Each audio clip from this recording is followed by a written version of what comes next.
पता भाई चल जाएगा आरती का इनकी कैसे सिटीजन की आयोजन कर गंगा लेंगे? कहाँ बहती है। भाई ये अरे कैसे ग्रुप आरती का में आयोजन कैसे कर करेंगे लेंगे? ना। अरे शहजाद प्रतीक पूनावाला, जी, ये आरती का कैसे कर लेंगे भाई? मैं आपको बताता हूँ, प्रतीक मैं आपको भाई, अरे प्रतीक बताने भाई, देंगे तब तो बोलूंगा ना। अच्छा बोलिए, Anand Anand Dubey, please please silence, आनंद दुबे जी, आप बोलिए, बोलिए शहजाद पूनावाला।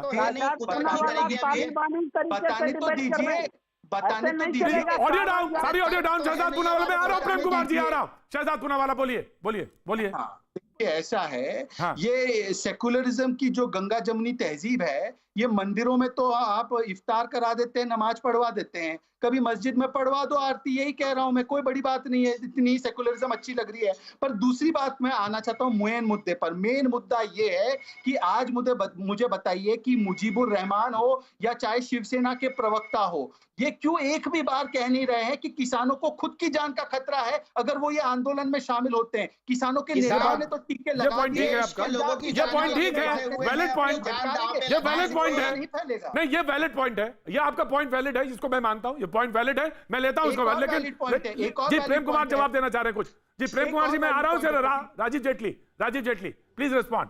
मुजीबुर रहमान साहब की बात पे कुछ कह रहे थे राजीव जेटली। हाँ, मैं प्रतीक जी, जो मैं अभी थोड़ी देर पहले जो अपनी बात कह रहा था, मैंने कहा था कि कुछ राजनीतिक पार्टियां आपके चैनल पर नहीं है, वो खुश हो रही होंगी अपने घर में बैठ के। उसके पीछे की वजह मैं बताना चाहता हूं कि मिले मुलायम काशी राम, हवा हुआ जय श्री राम। तब कोविड नहीं था, तब कोरोना की लड़ाई नहीं थी, तब भी इस तरीके के स्लोगन चलते थे कि हमने जय श्री राम के नारे की हवा निकाल दी। उनका ये कहना था। 84 कोस की पदयात्रा जो की जाती है वो अखिलेश यादव जी की सरकार ने बैन कर दी थी। तो ये ऐसा नहीं कि कोविड के दौरान इस तरीके की जो रेस्ट्रिक्शन सुप्रीम कोर्ट ने लगाने की बात कही है, उस बात के पीछे की वजहों से आपके चैनल से नहीं भाग रहे हैं। असल में उनका उद्देश्य जो था वो सार्थक हो रहा है, और उद्देश्य हमारा तो कोविड की लड़ाई की वजहों से ये इस तरीके के प्रतिबंध लगाना या उसके प्रोटोकॉल, कोरोना प्रोटोकॉल के तहत इस आस्था को मनाने का है। लेकिन इनका उद्देश्य सार्थक हुआ कि अब वहां पर ये जो है कांवड़ यात्रा नहीं निकल पाएगी,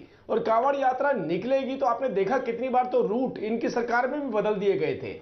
जहां से यात्रा निकलती है उसको बोला गया कि अगर आप इस जगह से यात्रा निकालेंगे तो वहां पे दूसरी धार्मिक भावनाओं को आघात लगेगा, ठेस पहुंचेगी, इसलिए आप इस रास्ते से ना जाइए। तो बताइए, कोई व्यक्ति अगर अपनी आस्था प्रकट करने के लिए रास्ते से जा रहा है, वो भी हरिद्वार की तरफ, उसे भी बच बच करके जाना पड़ता था इनकी सरकार के अंदर। मुद्दा यहां पर केवल इतना है, हम भी उस प्रोटोकॉल के साथ बंधे हुए हैं। देश के प्रधानमंत्री जी ने सभी राज्यों के मुख्यमंत्री से आग्रह किया है कि जो भी सरकारी निर्देश आए हैं उसकी पालना करनी चाहिए, लेकिन किसी की आस्था को ठेस ना पहुंचे, उनका जो विश्वास है वो भी कायम रहे, तो उसके रास्ते भी आपको निकालने। राइट साहब, प्रेम कुमार जी, राइट साहब, ये हमारा उद्देश्य है। राइट साहब, प्रेम कुमार जी को रिस्पॉन्ड करेंगे।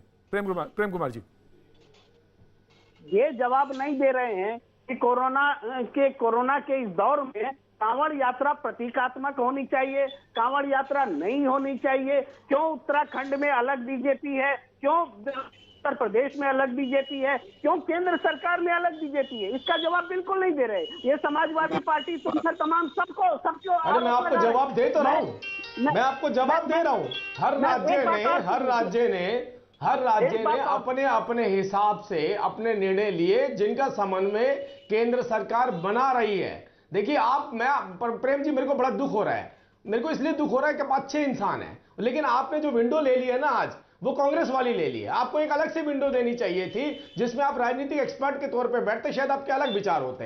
आप कांग्रेस वाले विचार मत रखिए यहाँ पे। आप ये बोलिए, प्रेम कुमार जी को बोलने दीजिए, कांवड़ यात्रा है, प्रेम कुमार जी को बोलने दीजिए, प्रेम कुमार जी को बोलने दीजिए। राजीव जेटली जी, राजीव जेटली जी, प्रेम कुमार जी को बोलने दीजिए जी। जब मैं कह रहा हूं कि 19 अप्रैल को इलाहाबाद हाई कोर्ट ने 6 शहरों में प्रतिबंध ये रोक लगाने के लिए, कोरोना का जो है लॉकडाउन लगाने का आदेश दिया था, लेकिन उसको चुनौती देने के लिए चली गई उत्तर प्रदेश सरकार सुप्रीम कोर्ट। अगले दिन 20 तारीख को स्टे आया, और उसी 20 तारीख को 1:33 पर योगी आदित्यनाथ ट्वीट करते हैं और उत्तर प्रदेश में कोरोना कर्फ्यू लग जाता है, वीकडेज लॉकडाउन लग जाता है, वीकेंड लॉकडाउन। तो ये जो अदालत का सम्मान करने का इनका तरीका है कि जो लॉकडाउन अदालत बोलेगी तो अच्छी लगेगी, नहीं मानेंगे हम। ये अदालत दिखाने के लिए हमेशा भारतीय जनता पार्टी की सरकार ने काम किया है। मैं आ रहा हूं शहजाद पूनावाला कि कोई पैदल नहीं चल रहा है, लेकिन हमने देखा कि ठीक है,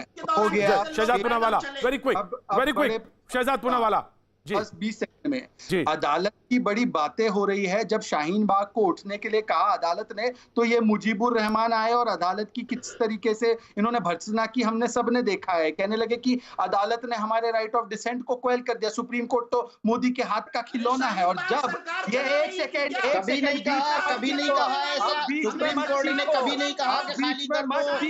सुप्रीम कोर्ट ने कभी नहीं कहा खाली कर दो। शहजाद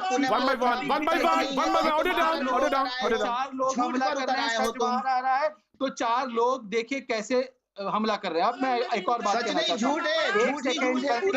प्रतीक जी क्या संरक्षण मिलेगा? प्रतीक जी बहुत बहुत शुक्रिया आपका। प्रतीक जी, यही सुप्रीम कोर्ट ने स्टे लगाया है किसान कानूनों पर। यही सुप्रीम कोर्ट ने कहा है कि बातचीत करने के लिए टेबल पर चले जाओ।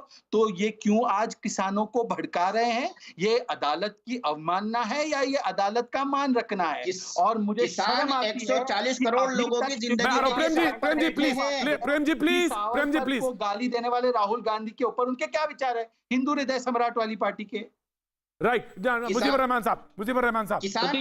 रहमान साहब जी। किसान 140 करोड़ लोगों की जिंदगी के लिए सड़क पर बैठे हुए हैं। वो जान की बाजी लगाकर बैठे हुए हैं देश के लिए। वैसे ही शाहीन बाग भी बैठा था आपका। बिल्कुल बैठा था। संविधान के लिए शाहीन बाग के विषय में सुप्रीम कोर्ट ने क्या कहा? उन्होंने कहा अतिक्रमण करना सार्वजनिक जगह पर ये आपका अधिकार नहीं है। कहा था कि नहीं कहा था? देश के लिए अंग्रेजों से भी लड़े थे, आपसे भी लड़ेंगे। सुप्रीम कोर्ट गलत था फिर?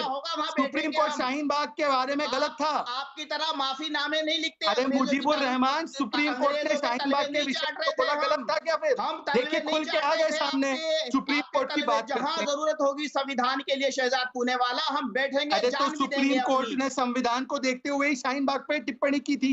उसके लिए तो सुप्रीम कोर्ट की बात को नहीं मानोगे। और यहाँ पर सुप्रीम कोर्ट करते हो। चलिए छोड़िए, आप अपना दोहरा चरित्र दिखा रहे हैं। कोई ऑर्डर हमें नहीं आया कि खाली